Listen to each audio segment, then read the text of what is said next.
नमस्कार, आप देख रहे हैं स्वराज एक्सप्रेस पर किसान बुलेटिन और मैं हूं आपके साथ अनिका आर्यन। सबसे पहले खास खबरों पर एक नजर। महाराष्ट्र में डेयरी किसानों ने सरकार के सामने रखी अपनी मांगे। मंत्रिमंडल की बैठक में हो सकता है फैसला। किसानों ने सरकार को दिया 5 अगस्त तक का वक्त। बिहार और असम में बारिश और बाढ़ ने मचाई तबाही। बिहार में लगभग 95 तो असम में 1 लाख हेक्टेयर से ज्यादा जमीन में खड़ी फसलें बर्बाद।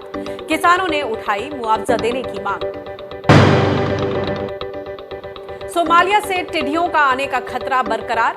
FAO ने 21 जुलाई को जारी अलर्ट में दोहराई चिंता। कहा हिंद महासागर पार करके आ सकती हैं टिड्डियां। और उत्तर प्रदेश के मुरादाबाद में किसानों ने फसल बीमा स्वैच्छिक करने के तरीकों पर उठाए सवाल। फसल बीमा कराने वालों से ही लिखित आवेदन लेने की मांग। कहा 90% किसान छोड़ना चाहते हैं फसल बीमा। बैंकों में बढ़ जाएगी भीड़। और अब खबरें विस्तार से। किसानों के विरोध के बावजूद कृषि मंत्रालय ने मंडी एक्ट को सीमित करने और कॉन्ट्रैक्ट फार्मिंग संबंधी अध्यादेशों को नोटिफाई कर दिया है। ये अध्यादेश इसी साल 5 जून को लाए गए थे। मंत्रालय के नोटिफिकेशन के मुताबिक अब कृषि उत्पादों की नोटिफाइड मंडी के बाहर भी खरीद फरोख्त की छूट मिल गई है। किसान अपने खेत खलिहान या कलेक्शन सेंटर्स कहीं पर भी अपनी फसलें बेच सकेंगे। यह अध्यादेश कृषि उत्पादों की ई-ट्रेडिंग की भी छूट देता है। निजी कंपनी, किसान उत्पादक संगठन यानी FPOs या कृषि सहकारी समितियां ऐसे ई-ट्रेडिंग प्लेटफॉर्म्स चला सकेंगी। हालांकि ये अध्यादेश राज्य सरकारों को किसानों, व्यापारियों और ई-ट्रेडिंग प्लेटफॉर्म्स पर कोई भी बाजार शुल्क, उपकर या लेवी लगाने पर रोकता है। राज्य सरकारें इस प्रावधान को अपने अधिकार क्षेत्र में केंद्र की दखल बता रहे हैं और इसका विरोध कर रहे हैं। महाराष्ट्र में प्रदर्शन करने वाले डेयरी किसानों ने सरकार के सामने अपनी मांगें रखी हैं। किसानों ने अपनी मांगों पर विचार करने के लिए सरकार को 5 अगस्त तक का वक्त दिया है। इनकी मांगों में गाय के दूध का दाम 25 रुपए प्रति लीटर तय करने, 10,000 टन मिल्क पाउडर के आयात का फैसला रोकने, 30,000 टन मिल्क पाउडर यानी SMP का बफर स्टॉक तैयार करने और अगले 3 महीनों के लिए किसानों के खाते में 5 रुपए प्रति लीटर के हिसाब से सब्सिडी देना शामिल है। दरअसल लॉकडाउन के दौरान दूध की खपत और दाम दोनों में भारी गिरावट आई है। इससे किसानों को भारी घाटा उठाना पड़ा है। इससे परेशान किसानों ने मंगलवार को सड़क पर दूध फेंककर प्रदर्शन भी किया, अपना गुस्सा दिखाया, अपना रोष जताया। इस आंदोलन के साथ अब सरप्लस दूध की समस्या से निपटने के लिए स्किम्ड मिल्क पाउडर का बफर स्टॉक बनाने की मांग भी जोर पकड़ने लगी है। डेयरी और महाराष्ट्र सरकार ने इसके लिए नेशनल डेयरी डेवलपमेंट बोर्ड यानी NDDB से अनुरोध किया है। NDDB साल 2000 तक बफर स्टॉक बनाने की योजना का संचालन कर रहा था। इसके तहत डेयरी प्लांट्स दूध के फैट को सफेद मक्खन या घी के रूप में, जबकि सॉलिड्स नॉट फैट यानी SNF को सूखे पाउडर के रूप में स्टोर करते हैं। इससे लीन सीजन में दोबारा लिक्विड मिल्क तैयार कर दूध की आपूर्ति की जाती है। इससे दूध का अतिरिक्त उत्पादन बर्बाद होने से बच जाता है। सामान्य दिनों में भारत हर साल औसतन 1 लाख टन SNF का निर्यात करता है, लेकिन कोरोना संकट के चलते दुनिया भर में SNF के दाम और इसकी मांग में भारी गिरावट आई है। इससे भारत में लगभग 2 लाख टन SNF जमा हो गया है। ऐसे में NDDB मिल्क पाउडर का बफर स्टॉक की मांग पर कितना ध्यान देगा, ये बड़ा सवाल। दूध के आंदोलन पर और ज्यादा ताजा अपडेट लेते हैं। क्या फैसला हुआ और दूध के किसानों को महाराष्ट्र में राहत मिलेगी कि नहीं, इस पर बातचीत करने के लिए हमारे साथ किसान नेता राजू शेट्टी जुड़ गए हैं। राजू जी, स्वागत है आपका किसान बुलेटिन में। ये बताएं कि कल आपकी जो बातचीत हुई एनिमल हस्बेंड्री मिनिस्टर से, उसमें किस तरह का आश्वासन प्राप्त हुआ और आगे की किस तरह की तैयारी और आगे की क्या रहा? कुछ आश्वासन तो उन्होंने ज्यादा दिया नहीं। हमने अपनी बात रखी और उनसे जो चर्चा हुई उस चर्चा में हमने कहा कि अगर महाराष्ट्र के दूध उत्पादक किसान आज जो संकट में है, इसका कारण लॉकडाउन के कारण दूध की खपत 40% कम हो चुकी है और इसलिए सरप्लस दूध हो रहा है। और ये सारा सरप्लस दूध पाउडर की तरफ गया है और इसी कारण अकेले महाराष्ट्र में 50,000 टन दूध पाउडर का स्टॉक पड़ा हुआ है। इसके कारण दूध की जो कीमत है, वो दूध की कीमत 32 रुपए से फिसलते हुए नीचे आकर 17-18 रुपए प्रति लीटर हो चुकी है। इसलिए केंद्र सरकार को भी कोई दूध पाउडर निर्यात करने के लिए सब्सिडी देनी चाहिए, लेकिन केंद्र सरकार सब्सिडी देने की जगह आज 10,000 टन विदेश से दूध पाउडर आयात कर रही है। ये तुरंत ये फैसला बदलना चाहिए जी। और दूध और दुग्धजन्य जो मिल्क प्रोडक्ट है, खास करके घी और बाकी जो प्रोडक्ट है रबड़ी जैसे, उसके ऊपर जो जीएसटी होती है वो जीएसटी वापस लेना चाहिए, क्योंकि एग्रीकल्चर प्रोडक्ट पे जीएसटी लगाना कोई ठीक नहीं है और इससे खपत बढ़ेगी और खपत बढ़ने के कारण मार्केट से ही किसानों को पैसा मिल सकता है। लेकिन तुरंत राहत देने के लिए सरकार को कम से कम 2 या 3 महीने तक प्रति लीटर 5 रुपए सीधे किसान के अकाउंट पे सब्सिडी देनी चाहिए। यही मांग हमने कल मिनिस्टर के साथ जो बातचीत हुई उस बातचीत में रखी। मिनिस्टर ने कहा कि मुख्यमंत्री से और सर बताया जा रहा है कि मंत्रिमंडल की बैठक होगी और उसमें इसकी सुनवाई होगी और उस पर कोई फैसला होगा। आपने इस बाबत 5 अगस्त तक का समय दिया है, उसके बारे में बताएं। अगर तब तक बातें नहीं मानी गई तो आगे की क्या रहा, आगे क्या करने की सोच रहे हैं आप?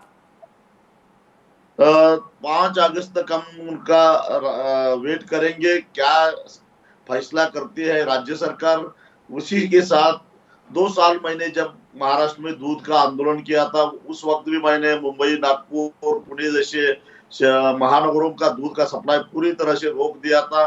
उस वक्त महाराष्ट्र सरकार ने इसी तरह से 5 रुपए प्रति लीटर सब्सिडी दी थी और केंद्र सरकार ने 50 रुपए प्रति किलो दूध पाउडर के एक्सपोर्ट के लिए सब्सिडी दी थी। इसलिए मध्यस्थता की थी नितिन गडकरी जी ने।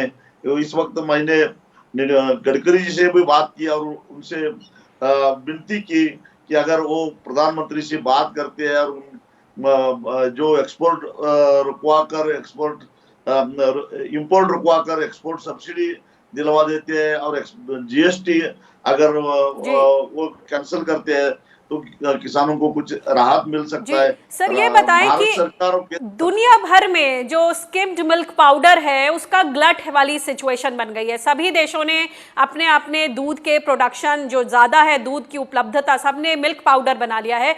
ऐसे में क्या आप देख रहे हैं कि एक्सपोर्ट के लिए, निर्यात के लिए किसी तरह की गुंजाइश है कंपनियों के पास? अगर सरकार कुछ सब्सिडी देती है, खास करके 30-40 रुपए प्रति किलो सब्सिडी देती है, तो आज भी एक्सपोर्ट की गुंजाइश है, क्योंकि इंटरनेशनल मार्केट और डोमेस्टिक मार्केट में तकरीबन 25-30 रुपए का फासला है और ट्रांसपोर्ट पकड़कर फिर भी अगर फायदा हो सकता है। अगर केंद्र सरकार कुछ हद तक 30-40 रुपए अगर सब्सिडी देती है तो आज भी एक्सपोर्ट होने की संभावना है। लेकिन ये फैसला तुरंत लेना चाहिए, क्योंकि अभी 1.5-2 महीने के बाद फ्लश आएगा और फ्लश में दूध का उत्पादन और 35-40% बढ़ेगा। उस वक्त तो ज्यादा संकट गहरा सकता है। तुरंत लेना चाहिए, अभी के अभी लेना चाहिए। एक और बात बताएं सर, ये दूध में अगर हम एमएसपी जैसी व्यवस्था की बात करें, क्योंकि पूरे देश में एटलीस्ट उत्तर भारत में किसान एमएसपी को लेकर अपनी आवाज बुलंद कर रहे हैं, दूध में भी कुछ एक रेफरेंस प्राइस सरकार अपनी तरफ से क्यों नहीं ला सकती, एक बंदिश क्यों नहीं ला सकती कंपनियों के लिए कि वो उतने ही प्राइस पर प्रोक्योर करे ताकि किसानों का भला हो सके? क्योंकि आउट ऑफ बॉक्स थिंकिंग और आउट ऑफ बॉक्स सिचुएशन है, तो उसी तरह की सोच भी इसमें यहाँ पर एम्प्लॉय करनी पड़ेगी। ये मांग तो हमारी बहुत पुरानी है। खास करके मैं आपको याद दिलाता हूँ, जो दिल्ली में पार्लियामेंट को हमने घेरा किया था 250 किसान संगठन, अखिल भारतीय किसान संघर्ष समन्वय समिति के नेतृत्व में हमने जो एक मोर्चा निकाला था, संसद के घेरा किया था, उस वक्त हमने यही मांग की थी। और खास करके पार्लियामेंट में मैंने एक प्राइवेट मेंबर बिल रखा था, उसमें भी इसी का प्रावधान था कि अगर दूध सहित दूध, सब्जी और फलों को एमएसपी मिलती है। आज नॉन पेरिशेबल जो प्रोडक्ट है उसी को एमएसपी मिलते हैं, लेकिन पेरिशेबल प्रोडक्ट जो किसान उसका प्रोडक्शन करता है उसको भी अगर एमएसपी मिलती है तभी किसानों को कुछ राहत मिलती है। और ये इस तरह का कानून होना चाहिए। और ये कानून किस तरह से होना चाहिए, इसी का एक प्राइवेट मेंबर बिल मैंने रखा था, लेकिन दुर्भाग्यवश वो पार्लियामेंट में उसके ऊपर बहस नहीं हो सकी। तकरीबन 21 राजनीतिक पार्टियों ने उसको समर्थन भी दिया था, लेकिन आगे कुछ हुआ नहीं। लेकिन हमारी कोशिश यही है, देश के पूरे किसान संगठनों की कोशिश यही है कि दूध सहित सब्जी हो या फल हो, सभी को एमएसपी मिलनी चाहिए। तभी आलू को भी सब एमएसपी नहीं है, प्याज को एमएसपी नहीं है, इन सभी तभी किसानों की समस्याएं सध पाएंगी। जी, बहुत बहुत शुक्रिया राजू साहब इस जानकारी के लिए, इस इंसाइट के लिए। Thank you. भारत में सोमालिया से आने वाली रेगिस्तानी टिड्डियों का खतरा बना हुआ है। Food and agriculture organization FAO यानी संयुक्त राष्ट्र की संस्था खाद्य और कृषि संगठन ने 21 जुलाई को जारी अलर्ट में इसकी आशंका जताई है। इसके मुताबिक सोमालिया में उत्तरी हिस्से में टिड्डी दल पूर्व दिशा की तरफ बढ़ रहा है। ये टिड्डी दल हिंद महासागर पार करके भारत पाकिस्तान सीमा के दोनों तरफ समर ब्रीडिंग क्षेत्र में पहुंच सकते हैं। FAO के मुताबिक पाकिस्तान में भारतीय सीमा के नज़दीक थार पारकर और चेलिस्तान के रेगिस्तान में टिड्डियों की ब्रीडिंग की संभावना बढ़ गई है, क्योंकि यहाँ मानसूनी बारिश हो चुकी है। वहीं भारत के राजस्थान में कई जगहों पर टिड्डियों ने अंडे देने शुरू कर दिए हैं। अब तक कुछ ही टिड्डी दल तैयार हुए हैं, लेकिन अगले कुछ हफ्तों में इनकी तादाद बढ़ने की उम्मीद है। FAO ने राजस्थान के अलावा दूसरे राज्यों में अभी रेगिस्तानी टिड्डियों की मौजूदगी से इनकार किया है। केंद्र सरकार ने भले ही फसल बीमा को स्वैच्छिक कर दिया हो, लेकिन किसान उसको स्वैच्छिक करने के तौर तरीकों पर सवाल उठा रहे हैं। उत्तर प्रदेश के मुरादाबाद में किसानों ने फसल बीमा योजना के नियमों को लेकर मुरादाबाद मंडल के आयुक्त से मुलाकात की और इसके नियमों में बदलाव करने की मांग की। दरअसल जो किसान फसल बीमा नहीं कराना चाहते, उन्हें 24 जुलाई तक बैंकों को लिखित सूचना देनी पड़ेगी। अगर वो ऐसा नहीं करते तो उनके अकाउंट से फसल बीमा का प्रीमियम काट लिया जाएगा। किसान का कहना है कि 90% किसान फसल बीमा छोड़ना चाहते हैं। अगर वे अपने आवेदन देने के लिए बैंक पहुंचे तो वहां भारी भीड़ जमा हो जाएगी, इसलिए उन्हीं से एप्लीकेशन लेने का नियम बनाया जाए जो कि फसल बीमा कराना चाहते हैं। ऐसी कोविड-19 बीमारी में जब पूरी देश दुनिया बर्बाद हो रही है, तब करोड़ों किसान बैंकों में जाकर किस तरह प्रार्थना पत्र दे पाएंगे। पहली बार देखा है कि जिसे जो चीज नहीं लेनी तो वो जाके प्रार्थना पत्र दे। बारिश और बाढ़ से देश के कई राज्य प्रभावित हैं। खास तौर से उत्तर पूर्वी राज्यों की बात करें तो यहाँ पर जो लाइफ सेविंग जगह हैं, जैसे कि अस्पताल, उनकी हालत इतनी ज़्यादा गंभीर है। आप तस्वीरों में देख सकते हैं, तमाम तस्वीरें ऐसी आ रही हैं जो कि इसको सोचने पर, इस पूरी की पूरी व्यवस्था पर सोचने पर मजबूर कर रही है। और अस्पताल जैसी जगह बाढ़ की चपेट में है तो जो सरकारी इंतज़ाम है उन पर गंभीर सवाल हैं। और इसके साथ साथ जो कृषि के क्षेत्र हैं, फसलें हैं, वो बुरी तरह से डूब गई हैं। किसानों को अपनी जान माल की नुकसान की भी बहुत ज़्यादा चिंता है और वो इसको लेकर बेहद निराश हैं। देखिए ये रिपोर्ट। अस्पतालों में पानी, सड़कों पर चलती नाव। लगातार बारिश और बाढ़ ने जहां आम लोगों के सामने मुसीबतें खड़ी कर दी हैं, वहीं बाढ़ से निपटने के तमाम सरकारी इंतजामों की भी पोल खोल दी है। बिहार और असम बारिश और बाढ़ से सबसे ज्यादा प्रभावित हैं। बिहार के 8 जिलों में बाढ़ ने भारी तबाही मचाई है।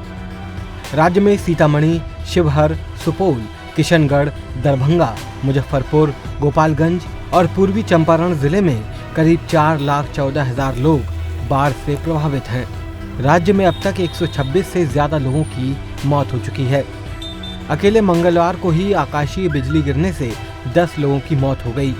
राज्य सरकार ने पीड़ित परिवारों को 4-4 लाख रुपए का मुआवजा देने का ऐलान किया है, लेकिन विपक्ष बाढ़ से निपटने और राहत पहुंचाने को लेकर सरकार के प्रयासों को लगातार कटघरे में खड़ा कर रहा है।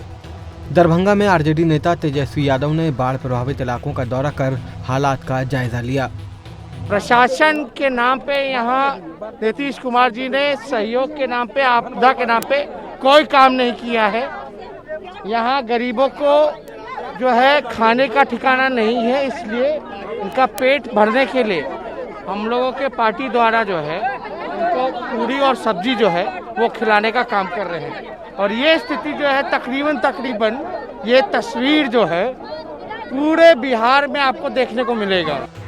वहीं पश्चिम चंपारण में गंडक नदी पर बने बैराज से मंगलवार को 4,36,500 क्यूसेक पानी छोड़े जाने के बाद बाढ़ का खतरा और बढ़ गया है।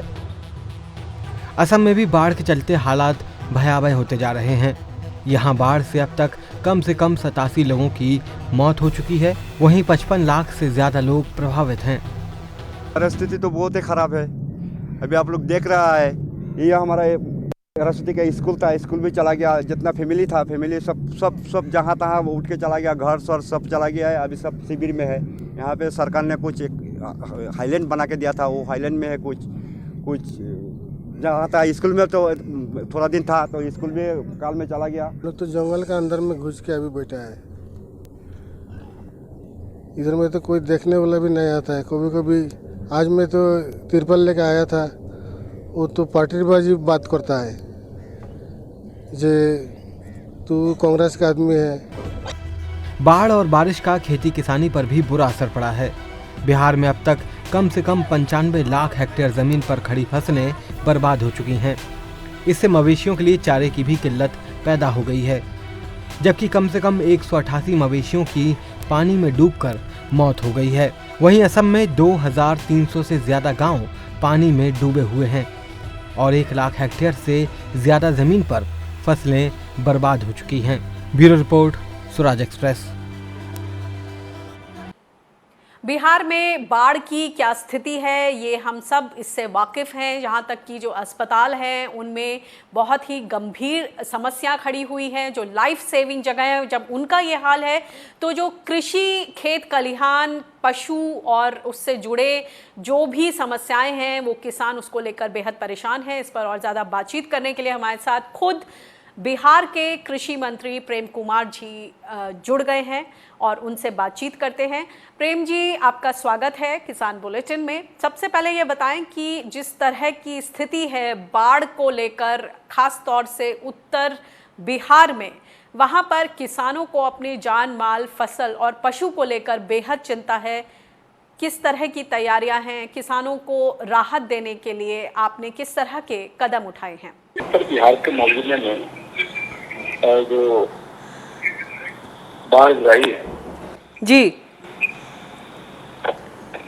हम जिला अधिकारी को आदेश दिया है कि यदि वहाँ जो नुकसान हुआ है किसान फसल का, उसका आकलन करने को लेकर के, और आकलन करने के बाद एक जो बाढ़ में किसानों का नुकसान जो होता है उसका आकलन कराएंगे हम। आकलन कराने के बाद उनको हम कृषि को सब्सिडी देते हैं और वैकल्पिक फसल बन देते हैं डायरेक्ट। और उसमें मक्का है, मूंग है, उड़द है, बाजरा है, इस तरह के तोरी है। तो आकस्मिक के बीच का व्यवस्था में दिए हुए है, यदि संभावना बनती है अगर तो निश्चित तौर पर हमारा। सर, अगर आपने जैसे मक्का की बात करी तो मक्का के किसान तो बेहद परेशान हैं। वहाँ पर मक्का का जो भाव है वो बहुत ही कम मिल रहा है किसानों को, और मक्का सड़ भी रही है। और जिस तरह का आश्वासन था सरकार की तरफ से कि एमएसपी पर खरीद होगी, तो वो भाव तो मिला नहीं। तो दिया था, लेकिन हमारी सरकार बिहार में खरीदते हैं और गेहूँ और धान खरीदते हैं, तो मक्का खरीद नहीं रहे। और ये बात सही है, किसानों को सही दाम नहीं मिल पा रहा है करके, तो हमारा प्रयास होगा जा करके। सर, जो बाढ़ग्रस्त एरिया हैं उनके लिए ये तो कोरोना में पहले ही किसानों के पेट पर लात पड़ी, और अब ये पता ही था, हर साल की ये कहानी होती है, बिहार में बाढ़ आती है, तो इसके पहले से प्रबंधन क्यों नहीं किए गए? तो है कि नेपाल में जो है बारिश होने के कारण और उसका असर मतलब बिहार में होता है। उत्तर बिहार के 2 जिले और फ्लड है, तो हैवी बारिश होती है नेपाल में, और हम तराई में होने के कारण उत्तर बिहार के लगभग ऐसे जिले प्रभावित होते हैं। तो ऐसी व्यवस्था हमारी रहती है जाकर के। एक प्राकृतिक आपदा है, एक प्राकृतिक आपदा है, और आपदा हम वहाँ के लोगों के लिए हर संभव प्रयास करते हैं जाकर के, और सरकार की पूरी व्यवस्था होती है, और आम लोगों के लिए हम लोगों ने उनके रहने की व्यवस्था, जो बाहर फंस जाते हैं उन्हें निकालने की व्यवस्था, उनको राशन का इंतजाम, खाने का इंतजाम, दवा का इंतजाम, रहने का इंतजाम, और कोई कैजुअलिटी होती है प्रति व्यक्ति 4 लाख रुपया भी देते हैं। पशुओं कहीं क्षति होती है 30,000 रुपये प्रति पशु देते हैं जाकर। सारा व्यवस्था हमारा पर है। NDRF की टीम लगी हुई है, SDRF की टीम लगी हुई है, और बाढ़ फंसे जो लोग हैं उनको बाहर निकालने का काम भी किया जा रहा है। पूरी तैयारी हमारी है जाकर के, कोई दिक्कत नहीं।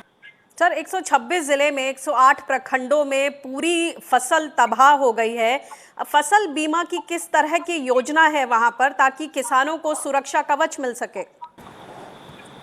हमारा प्रयास है कि उनको हम आकलन, हमने जिला कृषि पदाधिकारी संबंधित जिले को आदेश दिया है, ये आप आकलन करेंगे। आकलन की रिपोर्ट आ जाने के बाद निश्चित तौर पर किसान भाइयों को फसल का नुकसान होगा, उसकी सरकार सहायता देगी। सर, कोरोना की वजह से आकलन पर कोई असर तो नहीं होता, देख रहे हैं आप कि लोग फील्ड पर ना जा पाए और आकलन ही ना हो पाए? उसको वैश्विक कोरोना महामारी में मैं बताना चाहता हूँ आपको, जो वैश्विक कोरोना महामारी जब पेट में भारत जब आया, तो जी हमने मतलब वहाँ पर हमने एडवाइजरी जारी करके किसानों से आग्रह किया कि दूरी बना करके और फसलों का कटाई करें। हमें तो खुशी है कि 22,70,000 हेक्टेयर में जो हमारे गेहूं की खेती हो रही थी रबी के मौसम में, किसानों ने तो काफी का काम किया। खरीफ के मौसम में जो हम लोगों ने हमारा लक्ष्य 33 लाख हेक्टेयर में धान की खेती बिहार में होती है, 4.5 लाख हेक्टेयर में मक्का, 1 लाख हेक्टेयर में दलहन और 50,000 हेक्टेयर में तिलहन की खेती होती है। तो हम लोगों ने इसकी व्यवस्था अभी किसानों को हमने ऑनलाइन भी उपलब्ध कराया है, और पहली बार बिहार में होम डिलीवरी के माध्यम से भी उपलब्ध करा रहे हैं। इस वैश्विक कोरोना महामारी में कृषि के क्षेत्र में बैठे हुए नहीं है, और लगातार हमारे किसान सलाहकार हैं, कृषि समन्वयक हैं, जिला कृषि पदाधिकारी, लगातार हम लोग समीक्षा इसकी कर रहे हैं। लगातार हमारा प्रयास हो रहा है करके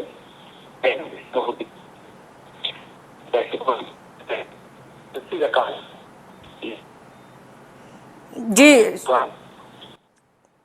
तो आप ये आश्वासन दे रहे हैं कि किसान भाइयों को चिंता करने की जरूरत नहीं है और सरकार पूरी मुस्तैदी से इस काम पर लगी हुई है। में किसानों का नुकसान फसलों का होता है तो जायजा ले रहे हैं और उसका आकलन करा रहे हैं। तो निश्चित तौर अभी देखा फरवरी मार्च लगभग हमारे यहाँ काफी फसलों का क्षति के मौसम बारिश ओलावृष्टि के कारण, और हमने वहाँ भी लगभग करीब कुल मिलाकर अब तक 18 लाख किसानों के खाते में DBT के माध्यम से राशि भेजने का काम किया है। हम इस घड़ी किसानों के साथ हैं, बाढ़ में कोई नुकसान होता है तो सरकार को हर सहायता करेगी। जी, बहुत बहुत शुक्रिया इस जानकारी के लिए, धन्यवाद। जिस तरह के हालात हैं बिहार में, खासतौर से उत्तर पूर्वी राज्यों में और उत्तर बिहार में, इस पर और ज़्यादा जानकारी लेते हैं, अपडेट लेते हैं कि कृषि को किस तरह की क्षतिपूर्ति, किस तरह का नुकसान। हमारे साथ इस पर बातचीत करने के लिए धीरेन्द्र सिंह टुड्डू हैं, जो कि किसान नेता हैं बिहार से। धीरेन्द्र जी, किस तरह की स्थिति है? आपका कहना है कि जो कृषि मैप निर्धारित हुआ था वो पूरी तरह से फेल हो गया है बिहार में। जी नमस्कार। देखिए, बिहार में कृषि रोड मैप इन्होंने बनाया था नीतीश जी ने, और इन्होंने लक्ष्य निर्धारित किया था कि धान का बीज, सोयाबीन का बीज, ये सारा बीज में जो खरीफ का है वो हम 100 समय किसानों को उपलब्ध कराएंगे। लेकिन लॉकडाउन के कारण बिहार बीज निगम या सरकार की एजेंसी वो अभी तक कृषकों को ससमय बीज उपलब्ध नहीं करा पाया। एक तो मार लॉकडाउन और कोरोना लेकर के किसानों का हुआ, और दूसरी तरफ जो लक्ष्य इनका था वो बचा खुचा बाढ़ ने सब तरह से त्रासदी को ला करके, बरसापात को ला करके बाढ़ ने सब मिट्टी पलीत बिहार में कर दिया। और ये इस वर्ष की समस्या नहीं है, लगातार बिहार बाढ़ की विभीषिका को झेलता है। कभी कभी तो बाढ़ और सुखाड़ दोनों का मार बिहार के किसान झेलते हैं। तो ये बताइए कि लक्ष्य साधने में सरकार कहाँ चूक गई? लक्ष्य साधने में सरकार चूक गई कि उसकी व्यवस्था, जो अनुदानित बीज था खरीफ के लिए, उसको तैयार करके समय पहुंचाने में वो चूक गई। और जो लोगों ने अप्लाई किया, ऑनलाइन आवेदन बीज के लिए किया, उसका वो अभी तक जो है वो सरकार उपलब्ध नहीं करा पाया। लॉकडाउन की वजह से यही चूक हो गई।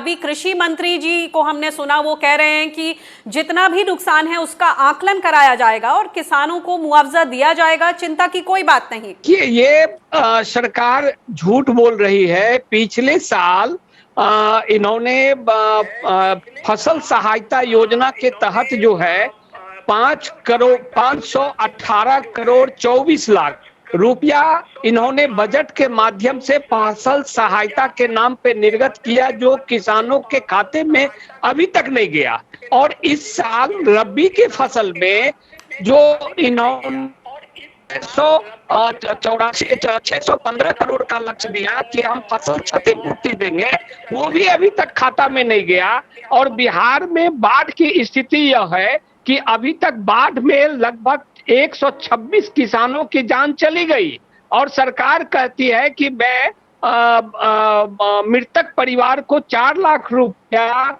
अनुदान में दूंगा, और वज्रपात जो आकाशीय बिजली गिरती है उससे 388 कृषकों का जान चला गया। अभी तक किसी को सरकार ने अनुदान नहीं दिया है। एक और बात बताएं कि ऐसे में तो किसानों को सुरक्षा कवच की जरूरत है, और वहां जो प्रधानमंत्री फसल बीमा योजना है उसको सरकार ने 2006 में खत्म कर दिया। तो अब किसानों के पास किस तरह का विकल्प? प्रधानमंत्री फसल बीमा राज्य सरकार ने बंद कर दिया, और प्रीमियम अभी भी काटा जाता है, बैंक में काट लेता है, लेकिन फसल बीमा सरकार के द्वारा किसी भी राष्ट्रीय बैंक के द्वारा किसान को नहीं मिलता है। यहाँ एक कोऑपरेटिव है, ये सहकारिता डिपार्टमेंट, वो बिहार में 13 जिला में ये रन करता है, और व्यापक पैमाने पर फसल सहायता के नाम पर जो राशि दी जाती है, और अभी तक वो नहीं दिया जा रहा है। फसल बीमा बंद करके फसल सहायता चालू किया, वो भी गुड़ का गोबर साबित हो रहा है। बिहार में कहीं कोई किसान को देखने वाला नहीं है, कोई राजनीतिक दल इस आवाज को उठाने के लिए तैयार नहीं है। सब चुनाव के तैयारी में लगा है। राम भरोसे भगवान भरोसे बिहार की किसान जिंदा है। इसका समाधान का एक ही रास्ता है कि तत्काल कैंप लगा करके किसानों को राहत देने का काम करे, मृतक परिवार को दे और अनुदान देने का काम करे, फसल क्षतिपूर्ति देने का काम करे। जी बहुत बहुत शुक्रिया धीरेन्द्र जी इस जानकारी के लिए, इस इनसाइट के लिए। किसान बुलेटिन में फिलहाल इतना ही। देश दुनिया की ताजा तरीन खबरों के लिए आप बने रहिए स्वराज एक्सप्रेस के साथ। मुझे दीजिए इजाजत, नमस्कार।